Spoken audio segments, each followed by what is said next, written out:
hover down at the bottom and hover over your chat, because we will be hopefully have enough time to take our questions at the end.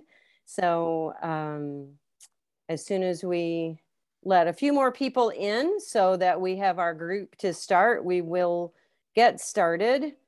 I know a lot of you who are on here. If I don't know you, I'm Tresa Laferty. I'm the president of the Ayurveda Association of Wisconsin. So we'll do a little bit of a who is the Ayurveda Association of Wisconsin in just a minute. Great. And I'm seeing that at least people are attentive, so I know you can hear me. Right? So good. Everybody's smiling, so I know you heard me. All right, there's a couple. Oh, hello there. Everybody typing in, waving. Yes, hello, everybody. Great. Great, great, great. Maddening. Because you know what happens there, right? So we will.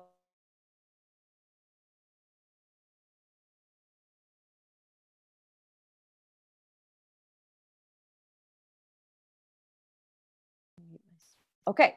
All right. So I was muted there for a minute. So maybe I get a complex if I'm muted.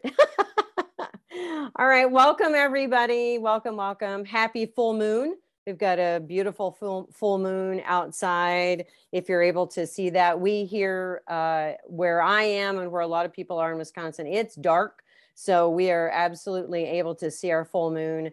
So welcome to our Sangha. We are recording this, so we will be offering the replay. You will get everyone who's registered. So if you are on the call, you therefore registered, you'll get the sneak preview. You'll get the first look at the recording. And then a little bit later, we will put it out in our private Facebook group. So if you are not a member of that, you will get an invitation to do so when I send out the recording. And then we will be posting it on our website as well, which is at the moment is WisconsinAyurveda.com. So a little bit about who we are. We are the Ayurveda Association of Wisconsin. We affectionately call ourselves AAW. Our vision and mission is to build and promote public awareness, education, and recognition of Ayurveda, its principles, benefits, and practices as a system of healing that honors the connection of mind, body, spirit. And our vision and mission is also to support the professional practice of Ayurveda through networking, collaboration, education, and professional affiliations. Our mission is to support a statewide community rooted in Ayurveda by providing education, connection, and resources. We are committed to serving both the professionals of Ayurveda and those interested in using Ayurveda on their healing path. And what we like to say is by empowering you with a deeper connection to Ayurveda, we will expand the reach of our association. So thank you, everybody, for being here tonight, helping us fulfill our vision and mission. We invite you to join us to find yourself, find your peers, find your community by joining our efforts at the AAW by either becoming a member or volunteering on one of our committees. Your input is really valuable. We would love to have you be with us to share and learn and gather together and grow our community and support all of our Ayurvedic efforts here in Wisconsin. You can visit us on WisconsinAyurveda.com. This is our current board of directors. Like I said, when we first started, I'm Tresa Laferty, our president. We've got most of our board on the call tonight, and some of you who are in the Wisconsin community, you may even know some of these people. So thank you for being here. And we are going to get started because we have a lot to say tonight. And as I said in the beginning, we will hopefully have time allowed to take some questions at the end. So as they come up, just type them in the chat. We probably won't stop the presentation to answer a question, but we will be scrolling through those and hopefully time allows that we will pull some of those forward and be able to either ask Monica or our board or myself questions, probably going to be more directed at Monica. So if you want to type those in the chat at any time, that would be just fine. So our guest tonight, yay! Our guest tonight is Monica Bloom. And Monica is an enthusiastic Ayurveda coach and speaker. After living at the intersection of a stressful corporate job, a 3-hour daily commute, motherhood, and a side hustle, Monica became the expert at kind of tucking Ayurveda neatly into her busy modern life. Monica has been blessed to teach mindset, well-being, and high performance based on Ayurveda for companies like Deloitte, Genentech, Pandora, Vitamin T, and Aquint, and Airbnb, and even more. Her books, the first one, which was In Your Elements, and that is the Blooming Ayurvedic Guide to Creating Your Best Life. That was published in 2016. And her latest book, which is lovely, beautiful, gorgeous. It's a hardback book. If you don't have it, you should. That is called Ayurveda for Life, A Beginner's Guide to Balance and Vitality. And it's beautiful, like kind of everything that Monica does. It has a gorgeous touch to it. You can find Monica on her YouTube channel at Hey Monica B, and her podcast, Bringing Ayurveda to Life with Monica B, and her beautiful website, which is, you guessed it, called Hey Monica B. So we welcome Monica to our group, and you're going to give me just a second, and I'm going to do some, Zoom technology and get us both up here to where you can see us. So woohoo, here we are. Welcome, Monica B. Yay, thank you for having me. And it's wonderful to see all the faces out there. I'm going to scroll and be all vated out so I can distract myself by looking at all the faces.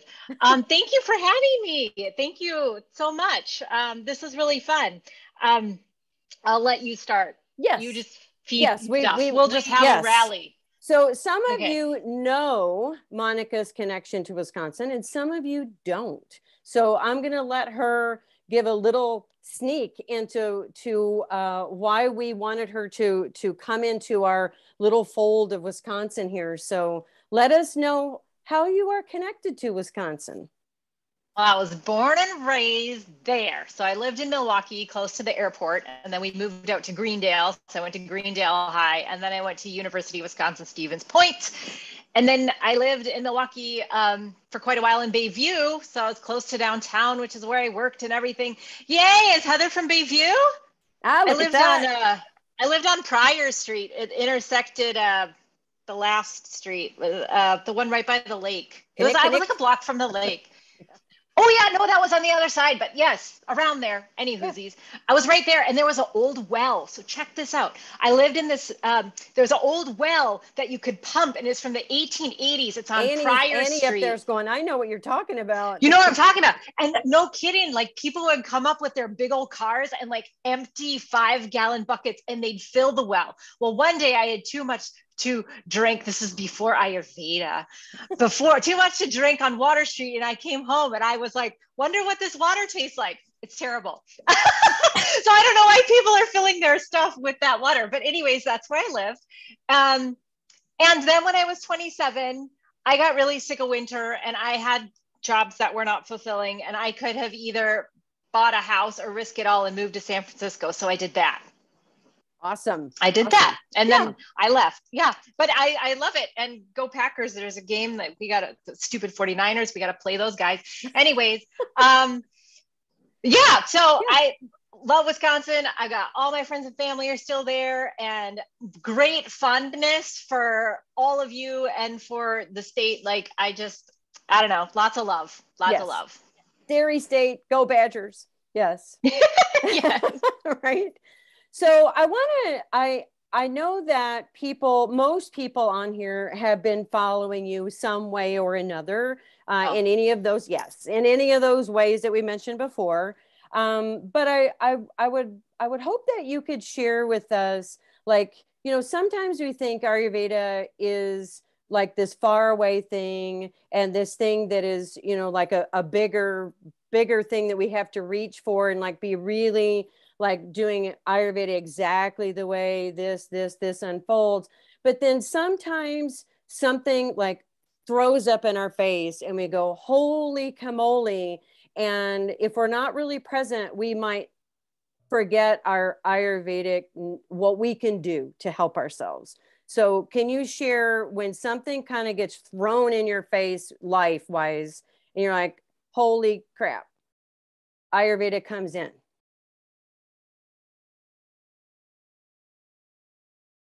Did we lose Monica? Is everybody still here?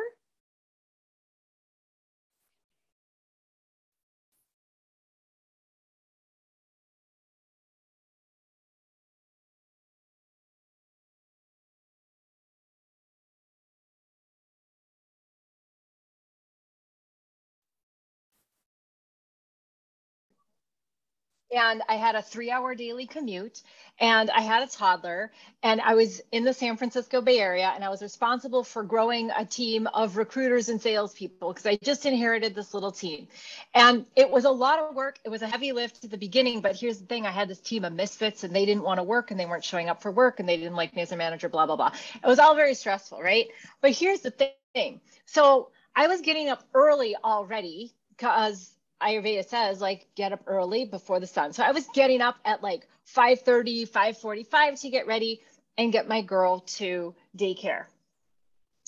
Daycare opened at 8 o'clock. The bus picked me up at 8:02. My team was on the bottom. My job was to grow San Francisco to the #1 market, but we were on the bottom. If I missed that bus, I missed the morning meeting with all the other managers and directors who were not on the bottom. So I taught my little kiddo, who was not even 2, push mama out the door. Because I had to get the doors open at 8 o'clock, bus picked up at 8:02. It was usually late, thank goodness. But I would book it. I have my laptop bag on my shoulder. I have my ballet flats on, and I would book it 3 blocks down to try and catch that bus. And please don't let there be a green light go in the wrong direction, because if there is, I could miss that bus and there goes my whole day, right? It was that. And every day, it was so stressful. It made me so cranky. If I made the bus, I smushed on like a sardine because it was the last stop before you got on the freeway. If I missed the bus, well, that was terrible. I had to wait for 20 more minutes. That was no good. And meantime, team of misfits, we're on the bottom. We're supposed to get to the top. And toddler's not easy either, and all of these things. So I burnt out.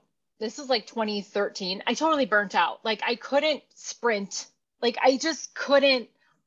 It was too tight. Everything was too tight. It was stressful. It was a lot on my own shoulders. Plus, brand new mom. I don't know how many of you have children, but like I had, okay, so you don't know what to expect. That's like all this.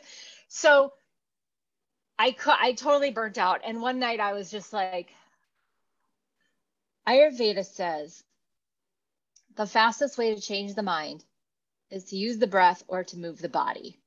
And I realized before all of this happened, I was taking the dogs for a walk in the morning, and I was taking them for a walk afterwards. This was before my daughter was born. And I was also doing yoga and other things with my body. Like I was very active, but since she was born, I wasn't doing that anymore. So I said, oh, well, getting up for me is no problem because I'm already doing that in the dark, but I'm sure not doing my exercise.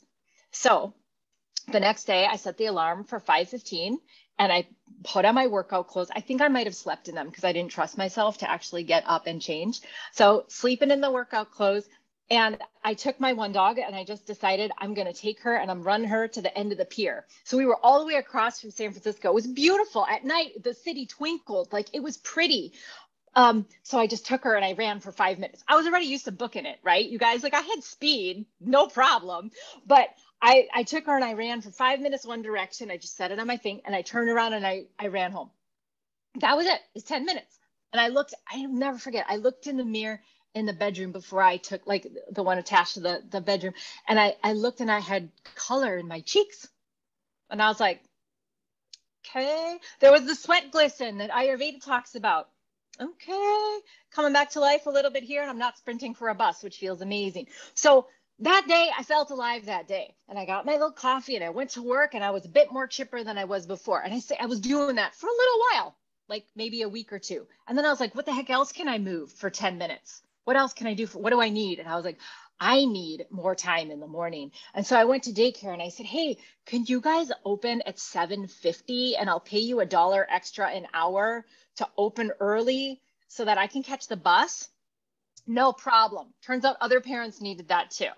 So they opened at 7:50. I was able to drop my daughter off, and she wasn't used to like goodbyes or clinging on my leg because I trained her not to do that, right? And so then I had 10 minutes to catch the bus. So here's what I did. Got in my car, went up the street to a stop so that I could actually get a seat on the bus. When I got the seat on the bus, I started doing meditation on the bus. Ha! So Ayurvedic ninja, going for the quick run in the morning in the dark. Great. Then you do your morning routine, whatever, shower, da-da-da. And then meditation on the bus before you get to work, because it was a long bus ride. That changed everything. I started to teach my team that. We started to take breaks. The whole team turned over, by the way, because I said, I only want rainbows and sunshine here. And little by little, they all kind of went away, and I got better people and I hired better people. And we started taking breaks, and we started doing meditation on Friday. And we started, raising our hand when somebody was overwhelmed or burnt out. We all helped each other, and we did grow to number one. So that's my Ayurveda gong show, Western life burnout story. And I want you to start thinking that way. So today we're going to, we'll talk about Ayurveda. Tresa's going to ask some amazing questions and things, but I want you all to think, I did not go for a massage. I did not go for a weekend away. I did not need 2 hours extra in my day. I found 10-minute bits to do the right things, right? Mind, body, spirit, movement, breath, and meditation. If you start to practice these things on a regular basis in a time slot that fits for you, you will change. If you are an Ayurvedic practitioner and you start to talk to your clients about things they can do, remember these 3 things. The breath changes the mind, the body movement changes the mind, the meditation settles the mind. This is so it's so easy, right? If you could just teach those things, you will change lives. If you could do that for yourself, you will change your own life. Because you touch one thing and then it's like everything starts to unravel, and sparks start flying in other directions, and you create sort of this, it's a rhythm and a ripple, because you've got it, you own it. It's not coming from the outside in, it's coming from the inside out. Excellent. We can all hear that again and again and again. That's like, start small, get it hammered out, get it, and then expand from there, instead of shoot for the stars and fall flat on your face, for sure. Yes. But now sometimes there in life, there's like you've got yourself going, right? Things are going smooth, got your jam already on, books published, and then something just goes bam and hits you on the side of the head. And maybe you're laying on the road going, now what do I do? And then Ayurveda comes in a different way. Mm-hmm. So do you want to share about that experience that you've had? Yeah. So that was, oh my gosh. So listen, I'll tell you a story. When I was 5, I was watching The Muppet Show, and Harry Belafonte came on as the guest. Oh, it makes me cry every time.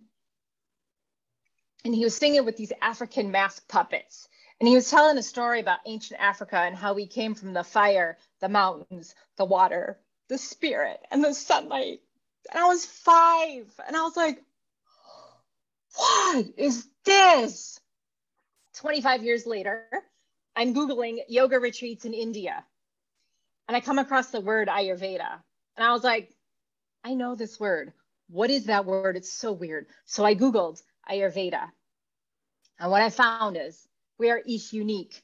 We are made of nature, space, air, fire, water, earth, and that we can prevent disease with mind, body, spirit balance. Instant tears, as you just saw, 'cause that's what it does to me, instant tears. Oh my God, this is me. I'm going to learn it and I'm going to teach the world forever. And 4 days later, I was enrolled in school.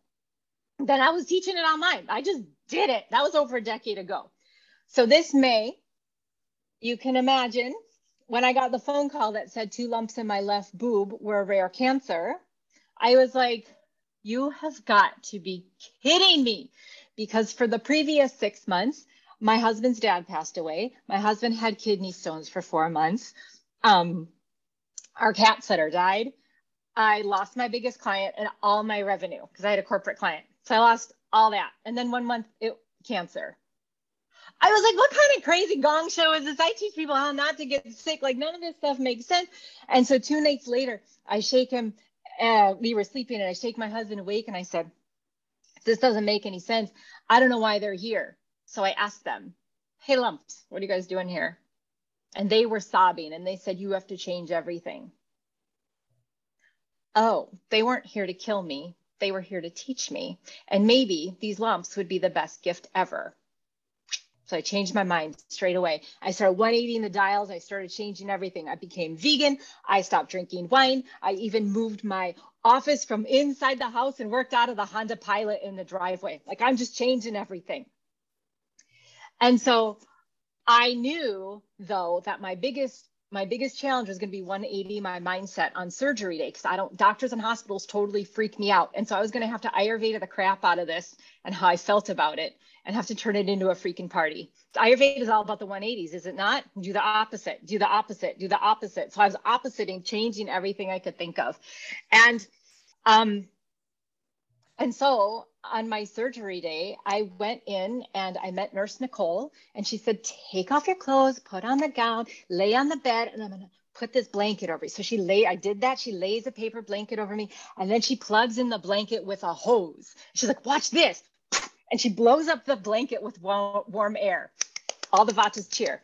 And so sitting in the bed, and I put on my victory playlist that I made because all my friends were listening to the victory playlist at the same time because it was time. And I said, we're going to be together. It's time. Turn it on. And through the crack then, I see all these gurneys going in one after the other because they're all going into surgery. And I was like, I should be blessing them. You got this. Like, you're going to be better than ever. And I was just sending blessings. And so 3 hours late, my surgeon, Dr. Nick, came in 3 hours late. And I wasn't even mad. I was like, your surgeries ran over. How are you feeling in your body? Do you need a break? Like, what's your energy on a scale of 1 to 10? I need you at your best today because you got to take out these lumps today and we're going to win. And he said, yes, we are. So they wheel me into the operating room, feet first, doors open. It's like a Disney ride. It's all white in there. And the lights on the ceiling were silver and they look like disco balls. And I hear music. And you know what they were playing? Jump in the Line by Harry Belafonte. And I was like, we are totally going to win. And then I was out. And I woke up and I see Nurse Nicole there. And she's like, I was all loopy and I was like, we won. We did it. Why are you still here? It's so late. Who's taking care of you? Like, you've been here with me all day and you're still here? In all my blabbings, I found out nobody was taking care of the healthcare workers. So I grabbed a group of nurses and I coached them for a little while in my loopiness. And across the way, then I see another patient and she had something orange in her hand. It was a popsicle. I was like, can I please have one? And so another nurse says, well, give me a song on your victory playlist. So I got a popsicle in my hand and there's a little speaker playing Dua Lipa's Levitating from my playlist. And we're dancing this little party. And Nurse Nicole says, Monica, when you can put on your pants, you can go home. You guys, what could have been the worst day of my life was the best because I turned it all around. We change it. We use the 5 senses. We make a playlist. We get our homies involved. We're like, hey, homies, I need you today. We're going to listen to the music at the same time. The victory playlist. I ignored. So in Ayurvedically speaking, we use the 5 senses, right? So we use our eyes, our ears, our sense of touch, our taste, and our smell to get information from the outside world. That's fine until you need to disconnect to that. Remember, I didn't like the hospital. I didn't want an IV in my arm. It freaked me out. It's not my space. My mom was a nurse. I don't like it. Even seeing the gurneys, I was like, now I'm seeing gurneys. Bless them. They're going to, right? So I just was 180ing my senses. The blanket was amazing because it calmed me right down to have this puffy, airy quilt. But I turned my mind from worrying about my senses and what I was seeing and feeling and all these things and freaking out my own mind. And I just turned it to use the senses in a way that was good for me. And then I also cut loose from the senses because the mind is there without the senses. Yes? So the senses don't even, like, yes. So in Ayurveda, yeah, we heal with the 5 senses because that's where things are usually coming at us from the outside. But listen to the power we all have. No matter what is coming at us from the outside, no matter what is happening to our physical body, maybe sometimes we need to shoot out into prayer space, outer space, whatever you call it, disconnect and remember who we are on a higher level. And I'm telling you, I create a party wherever I go. I will not stop ever doing that. That's just how it's going to be. I'll make things better than I found it every single time. I'll take something, turn it upside down and turn it into something better because I think that's just what I'm supposed to do. And you got your own path. But that is how we use Ayurveda. As soon as they said change everything, I'm like, I'm good at this. I Ayurveda stuff all the time and I turn it around. When I'm hot, I get cold. When I'm cold, I get hot. When I feel light, I need to get heavy. When I feel sharp, I better dull my tongue a little and soften the edges. And do you see what I'm saying? Thank you so much for sharing that because that, we need to put it into a modern context so many times because we can hang out in the, all of our Traka Samhitas. We can hang out in like that ancient way of looking at it, but we are modern people. Modern things happen to us. And I think the really interesting thing that you're hitting on is like you talk so vividly about how this is part of you. This is the way that you show up in the world. And some people, especially this time of year, like January, we start like planning and thinking about our life and figuring out what we want to do. And some people like tip in the toe of like the word dharma and what does that mean to me? And you have a fun, like everything, you have a fun way of looking at dharma. And I think that our group would love to hear that. They would love to hear that. So yeah. So yeah, no, it's a good question because it's true. There's like, you're born for a reason. There's a reason why you took a birth. We say that in Ayurveda. And sometimes even my own clients, sometimes they get twisted up. They're like, I don't know my purpose in this lifetime. It's like, well, it's kind of the thing you already do. So if you don't mind, can I share a little from the Ashtanga Hridayam, a little bit about Dharma? Because I love the way these words are written. And then we'll talk Westy language. We'll talk real Z language. Let's hear it from the source. So listen, the purpose of desiring a long life. It is futile to live a long life devoid of Dharma. Dharma, by the way, is the thing you're supposed to do. It's the thing that is you. It is your purpose. It is your joy. It's the reason you took a birth. If that feels big, don't worry about it right now. It is better to die immediately than go on living compromising Dharma. Could it be sometimes when we're in the wrong job, we're like, it's killing me? Maybe. Okay, so it is Dharma that upholds the sanity of each person in society. The baker got to bake, the dancer got to dance, the programmer's got to program, the Ayurveda teacher got to teach the Ayurveda, taxi driver's got to drive the taxi, all the things, okay? It upholds society because we all have a role to play in it. Deviation from the principles of Dharma is the root cause of anxiety, illusion, restlessness, and every other disease. Don't worry, I'm going to break it down. Okay. So Dharma essentially means what is the real essence of my existence? And it also means not to deviate from a position of stability because everything is most stable in its natural state. Water is most stable when it's just water and it's flowing all over the place, right? The tree is stable when it's holding its trunk and the roots are in the ground. Dharma is the natural state of everything and every person. Dharma is defined as the inherent characteristic of something that can never be separated from it. Now listen, you're like, that was a lot of stuff, Monica. That's okay. You can handle it, because I'll break it down. So Dharma, yes. Is it the job you have to do? Yes, it could be. But maybe you were born to, be a mom. And so you're like, hey, I just want to be a mom for my children. So maybe the job that you have every day is just to bring in the funds to take care of the kids so you can be a better mom. Do you see what I'm saying? It's the Dharma of my eyes are to be brown. I can't change them. They will never change. I can falsify them by putting on contacts, but they will always be brown. There is something that is connected to you that you do all the time, really well, without effort. And I was saying that Tresa and I were talking about, I'm like, it kind of leaks out of you, whatever it is. Like you might be singing. I grew up with a family 2 doors down. I was always over at their house singing all the time. Jesus loves me. Yes, I know, for the Bible tells me so. She just sang, and it was all singing.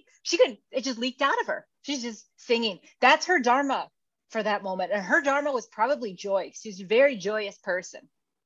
And so think about these things that you do easily, effortlessly. You kind of can't help it. I will teach Ayurveda. It leaks out of me. I can be at a Packer game. I can be at a bar. I can be in the woods. I can be in a city. I can be in a corporate environment. I can be in the car with a friend. Ayurveda will happen. It comes out of me. I see it everywhere. It's in my brains. It's in my blood. It always has been since I was 5, since I saw that Harry Belafonte thing with the masks. And he said, we turn the world around. Each one of us are unique. So for you, think about yourself and the thing that you love to do. And you might not be doing it. And if you're not doing it, that's what causes suffering. That is what causes suffering. It says, Dharma is there to uphold the sanity of each person in society. Listen to what happened. COVID, children were home. People were no longer at their jobs.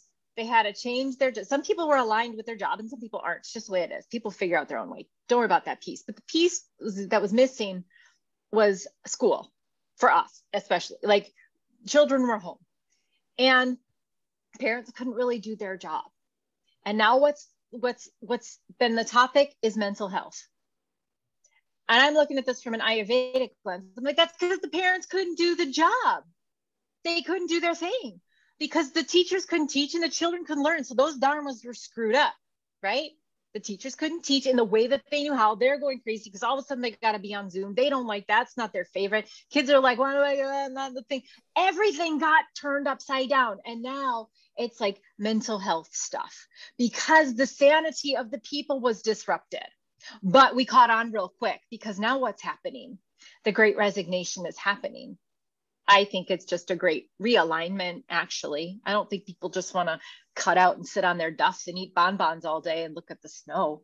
That's not why we're here. None of us would be satisfied with that anyways, but it's a great reshuffle. It's a realignment. It's like, no, what do you really want to be doing with your time? What should you be doing with your time now that everything's kind of broken? So it's a beautiful time to put things back together in a way that feels really good for you. So Dharma, it is your reason for being.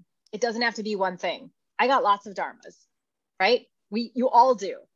And sometimes the dharma, it can be like the present moment. Like my dharma right now is to be with my homies from Wisconsin talking about Ayurveda. That's how we're rolling right now. And so sometimes your dharma is maybe just to be on a date night with your partner, or maybe your dharma is supposed to be doing some artwork with your child. But so it can be mini like that, but it always feels in flow. It always feels like cool, like I'm doing that thing.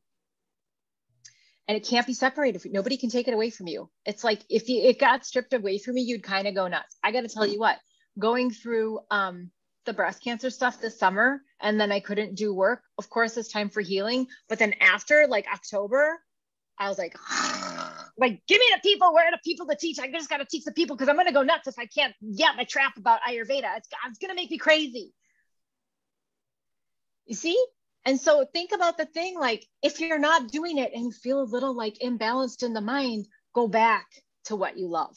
Go back to the thing that leaks out of you. Let it leak out of you. Let you speak it, let you practice it, let you knit or mountain bike or teach or program or bake. I don't know like what it is for you. But let yourself do that thing. And if it is Ayurveda, and if your world got tipped upside down from COVID, and you're like, hey, I used to have a physical Ayurveda space and I don't anymore, that's okay. Because you can still figure out ways to teach it, because it's got to leak out of you, because that's what you were here for. That was a long answer. But that's a great answer, right? And that's that. Thank you. Because that's, we get so tripped up on that dharma, that word dharma can, like, we get the deer in the headlights, like, I don't want to get this wrong. Like, I don't want to get my dharma wrong. And we forget that it's not a destination, right? It's not a place to go. Like, dharma you don't get to your dharma and you're done. It's an evolving thing. And I think you showed that, right? The leaking out. I love that visual. Like, it's something that you can't help but do. Yeah. And it's part of you. It cannot be separated. Listen, ready? Listen. The dharma of water is to be wet. You can have hot water. You can have cold water. You can have rushing water. You can have wavy water. You can have stagnant water with mosquitoes in it. It's still going to be wet. You can have frozen water. You can have frozen water. It's still, sorry guys. Yeah. Did I tell you I left Wisconsin because I didn't like winter? But it will always be wet. Fire, the dharma of fire, will always be hot. It's not that it burns, because it doesn't necessarily. If you have hot water and you sip it, it's not going to burn you, but it will always be hot, whether it's a matchstick, whether it's a giant sun, whether it's a wildfire, whether it's the gas on your stove is going to be hot. It heats the stuff. It's the fire. And so it cannot be separated from that. Think about these qualities. There's characteristics within you that cannot be separated from you, right? You cannot be separated from you. It's just there. And there's another cool story about a sage. This is a fast one. It's from my teacher who wrote this book, and he passed away in 2019. So I'll do my best. There was a sage, and sage scholar, and he knew like 11 languages beautifully. He knew 11 languages, and he was trying to get the king to guess which language was his native tongue. And so the king calls a servant over, and he brought him here, and he whispered into his ear, and the servant goes away, and the sage is still there talking to the king. And behind the sage, the servant comes up with a bucket of ice cold water and dumps it over the sage's head. And the sage starts blah, blah, blah, blah, in his native tongue. And he used that to explain the dosha's tendencies. It's part of us. It's always going to be there. And you can cover it up a little bit until that happens. And you will snap right back to where you started. Yes. Mm-hmm. And to keep going a little bit on the Dharma path and the Ayurveda path, because we've got a lot of people who are trained in Ayurveda on the call. And sometimes we know that Ayurveda is part of us. We know, we can feel it in our bones that we are supposed to do Ayurveda. But a lot of times we get pigeonholed into thinking it has to look a certain way. Like it has to be like we have to be a practitioner, or we have to be a counselor, or we have to be a thing.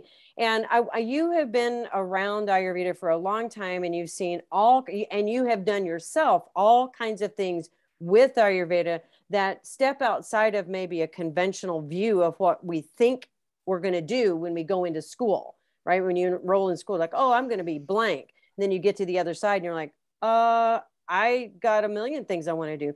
So can you just share with us some of the things that you either have done with Ayurveda that's outside the normal practitioner, health counselor, and maybe what you've seen, like what you see people do with Ayurveda. Yeah, totally. That's a great question because it really is a blend of art and science. You know, even in the ancient texts, at least in the Ashtanga Hridayam, it's everybody's, you learn this, and then the art becomes what you bring to it. It's the mixture of the science and the human being that makes this wonderful offering and help of service to other people. So I have seen people, there's a woman, oh my gosh, what's her name? Ajara Skincare. Do you know her? Yeah, Nicole. She used to be our president. Nicole Hinterstocker. Yep.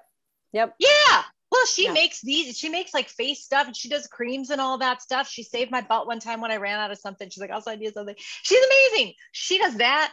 I've seen people do skincare and facials. I've seen people just do nutrition. I have seen people do kind of a mix of everything. Of course, the hands-on stuff, which is more difficult now. But I didn't want to be tied to a location. I just decided that a long time ago because I'm like, I'm going to reach the world. It doesn't matter where I am. So I better start something in a way where I can reach a lot of people. And, you know, it's interesting. I think you and I talked about this. It's interesting because most of the time I just talk to a hole in the screen and I don't get to see faces. And so after going through, you know, the breast cancer thing and like learning what my favorite things are, I'm like, well, I just want people. I want eyeballs and heartbeats. That matters to me. And I don't care where they sit.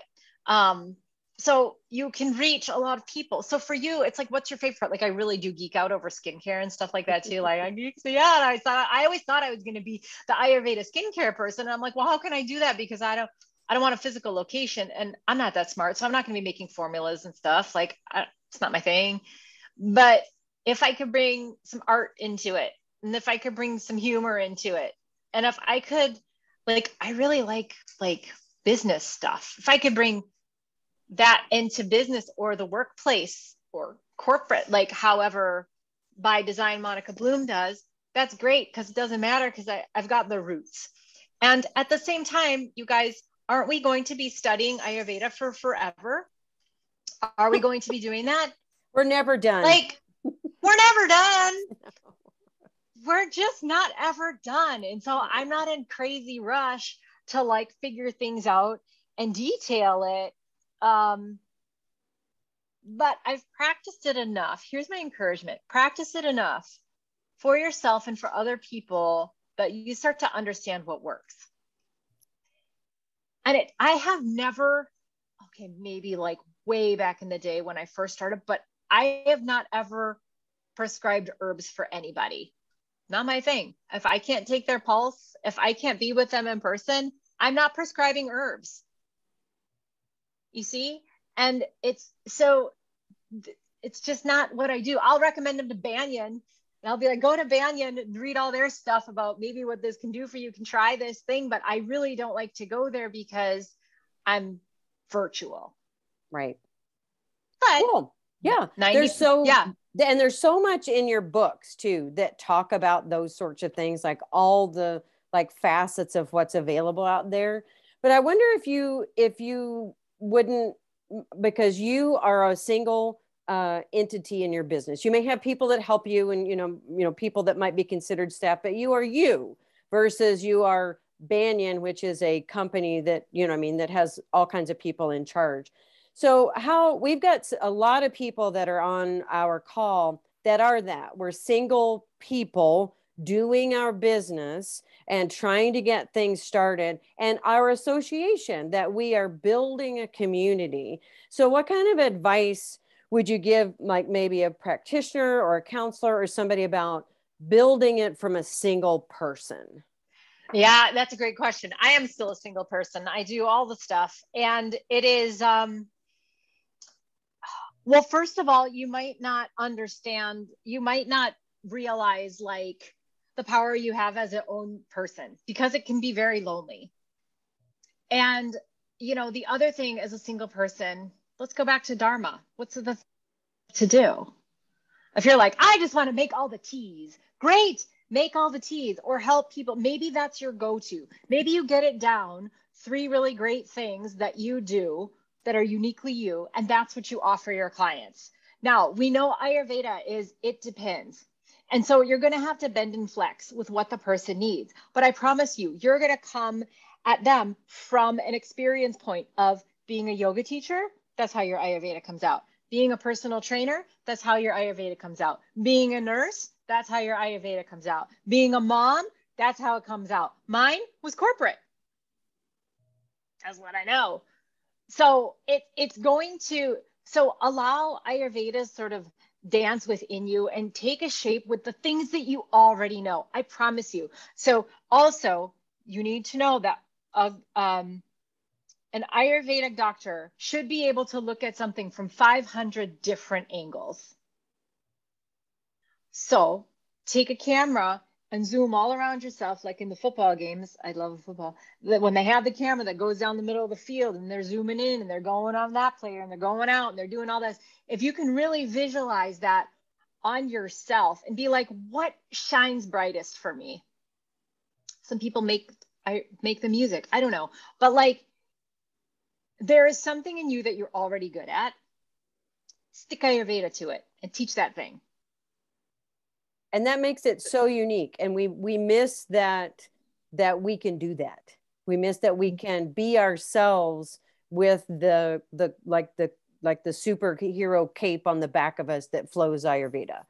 Totally. I'm going to still have you in my ears, but I'm going to turn on the light and see if I can lighten myself up because Yes. It is now dark. It is now dark where she is. We've been in the dark. We understand what she's working on. Oh, so that's in your beautiful book, and we'll go one. I have one after this one. I'll use this one as my last question, and then we'll open it up. But in this book, which if you guys don't have this book, you absolutely must have it. It's beautiful. It's got such great, as Monica does. She just breaks things down in such usable, understandable, fun chunks. So if you do not have this book, get the book. But in there, you have this little phrase that when I saw it, I loved it. And I'm like, ooh, it's you, but it is all of us, right? And it is the roots, rise, bloom, if I've got it right.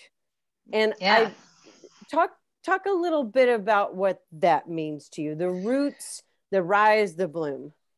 So the roots are the things that you guys already have. If you're an Ayurvedic practitioner, if you've studied Ayurveda, you've got some roots there.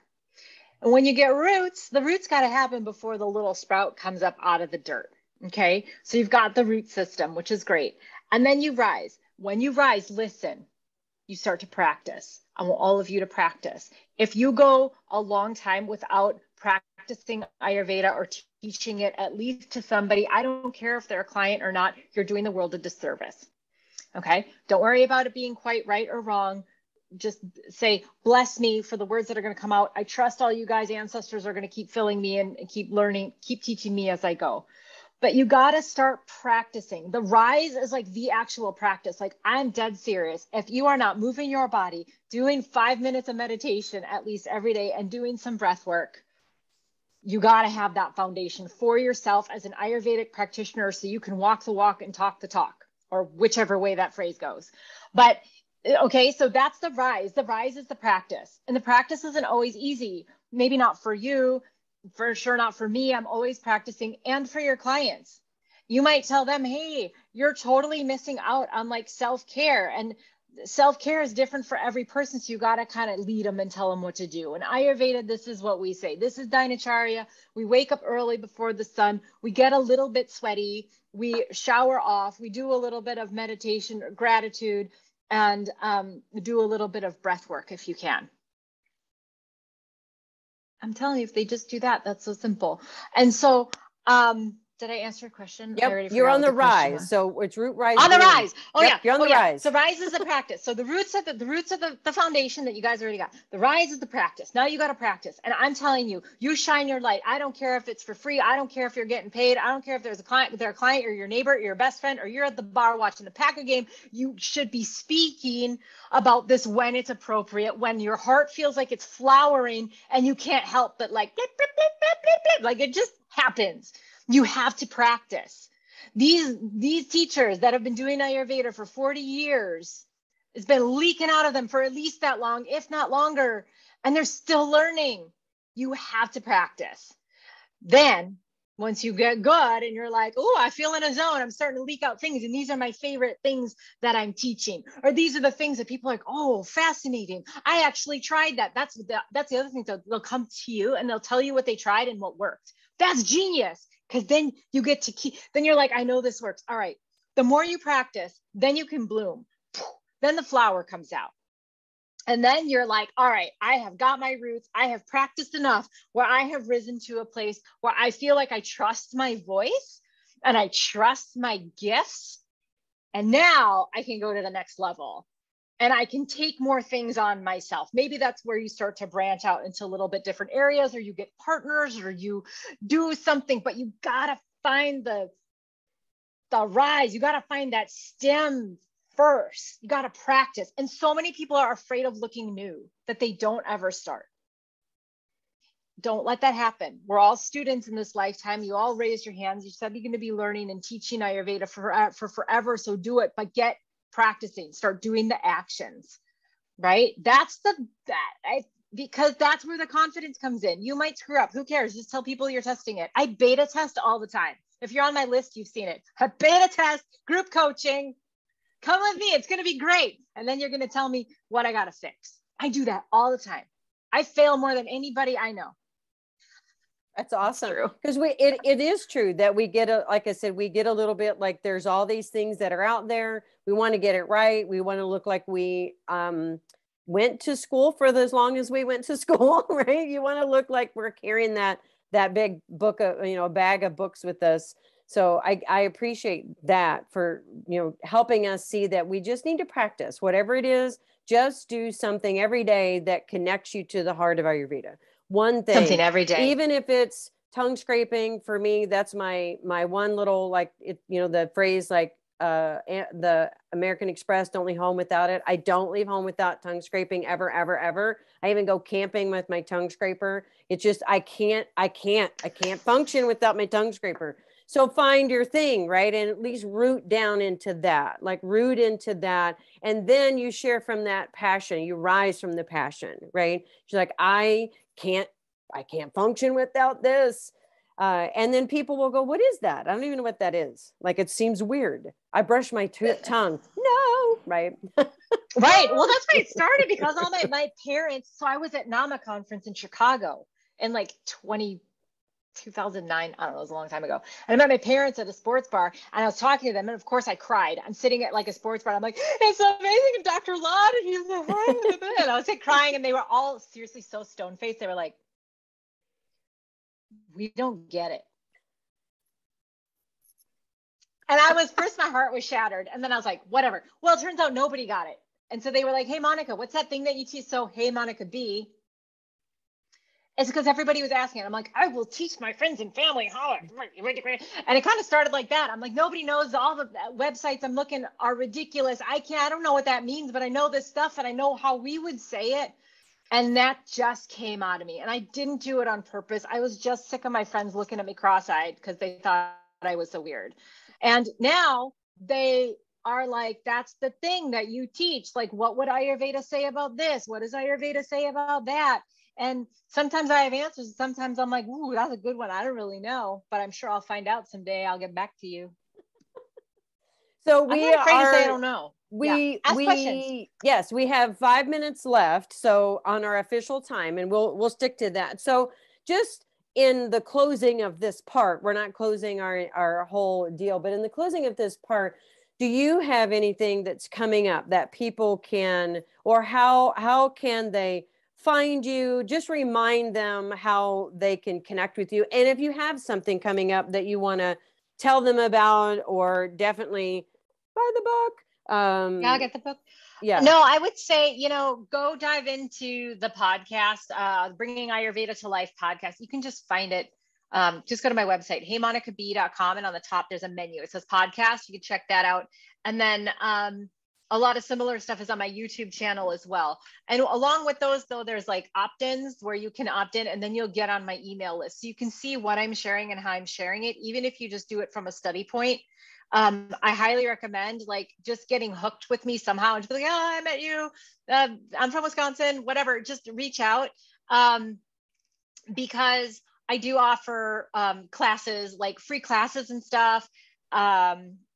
And I do like, there's a bunch of different things that I have going on. I just finished a class last week, Friday, so I don't have one scheduled for right now, but I will schedule another one. So I teach for those classes, but mostly I do coaching.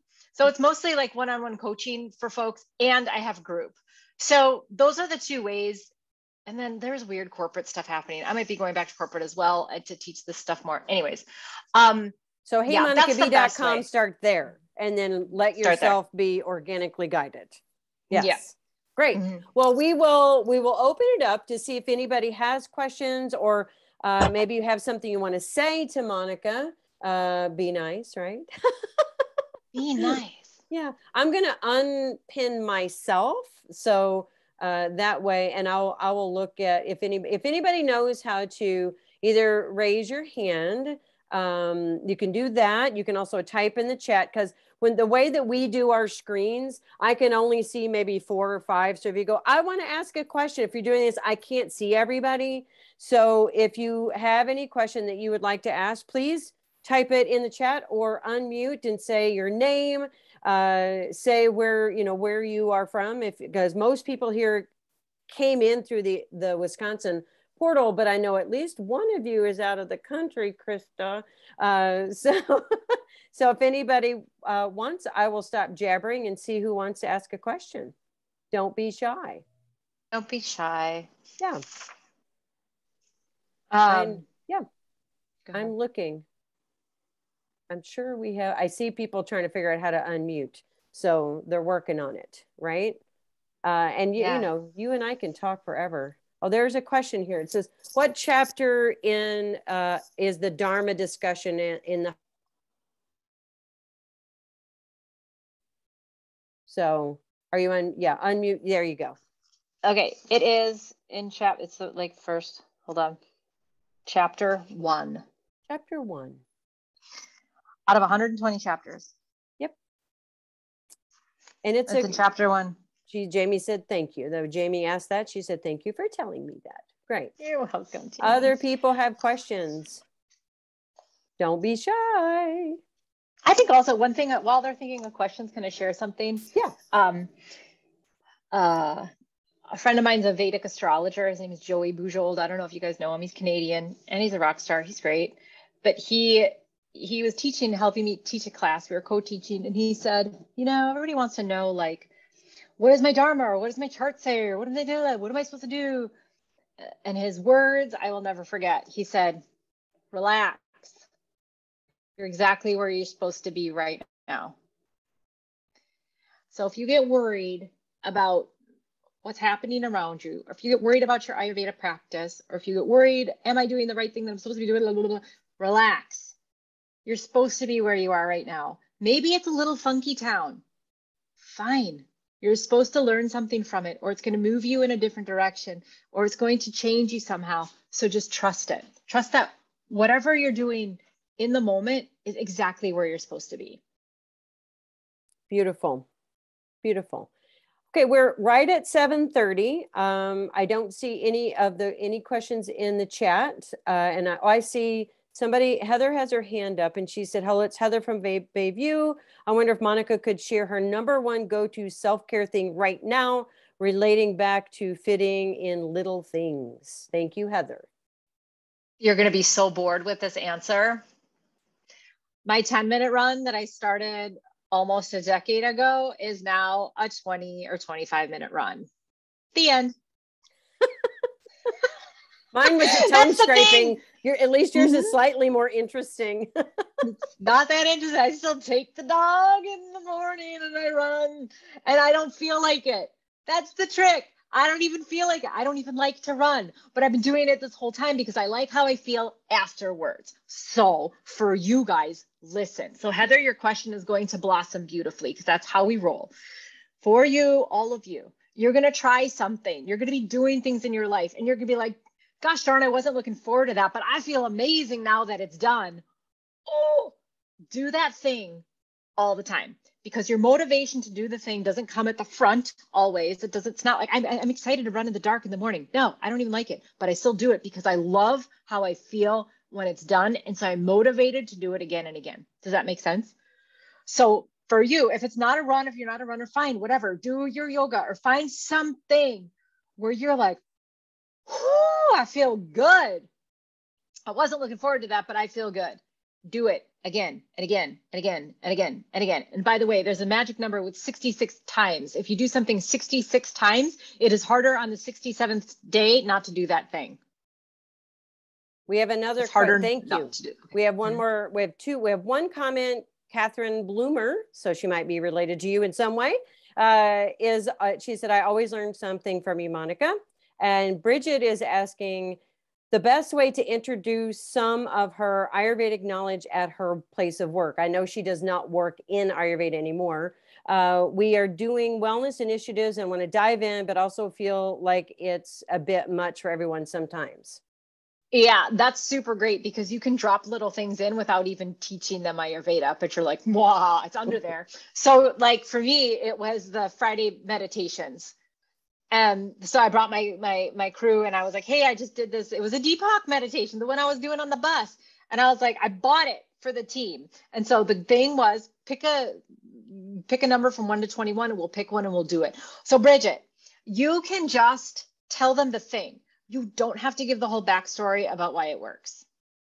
You can just tell them the thing. Like Fridays, we're going to do meditation. Anybody's welcome to come. This is my team, but the whole office is invited if you want to. Walking. We started having walking meetings. So I would take people, especially if it was stressful, if like their numbers were crappy and I had to like, be like, you got to improve your stuff. If it was a difficult meeting, I would take them outside and I would go for a walk. Now I know it's snowy and stuff, but I want to give these as examples of what you can do. You can also just bring better tea to the office. Like, I don't know if you're at the office or if you're online, but you can encourage like, hey, you've been working so hard. I encourage at 2:00, go take a break, cut loose for 15 minutes and maybe, do something for you and then come back fresh. I didn't say anything about Ayurveda. Right. And so I'm not saying hide it. I'm saying meet people where they're at with what they want to learn from it or not. But even if it's an or not, give them a little nudge. That's all they need. They don't need to learn all the things. They might not even care. Awesome. Thank you. We can all do that. We can even do that in our families that are doing the big, what are you talking about? Right? They don't need to know the whole backstory. Here's some tea that will help your gassiness because I know you have it. That's right. Have some fennel. Chew on that. Right. Because you need it, right? You need it. Okay. Anybody else have any last questions? Because we're going to wrap it up. We all have places to go and things to do and dogs to walk, right? Okay. Well, Monica, we are so blessed to have you in our world community, as well as coming from the roots of Wisconsin. You will always be a Badger at heart to us. Or a Packer, whatever it is you want to say. Packer. Yes. Well, Ayurveda, you could be a cow, and that would be pretty darn cool. You don't even want to know. They put me in a cow suit when I was 22. I was working at MGIC downtown in Milwaukee, and I love that job. And they put me in a cow suit, and it had these ridiculous udders. They were so obscene, and there were 6 of them hanging down. Like, oh my God! They're like, just put on the cow suit, Monica. Go running around. So I did. Oh my gosh. Oh my gosh. But you didn't know, right? That was going to be in your sacred world, being a cow, right? Didn't know. Had no clue. Know. Already Udders hanging out. Thank you. Look at all these wonderful thank yous. Yes. To Kathy and Sarah and Annie and Karen and Heather and Jamie. Thank you, everybody. And Krista, this is amazing. Thanks for everybody for having me. And remember, you relax. Relax. You're exactly where you're supposed to be in this moment. Just allow yourself to trust it and maybe shine a little brighter than you have been. It's all good. Like, you have gifts to share. The world needs them. Yes. And we are appreciative of your gifts that you shared with us. So thank you, Monica. Thank you.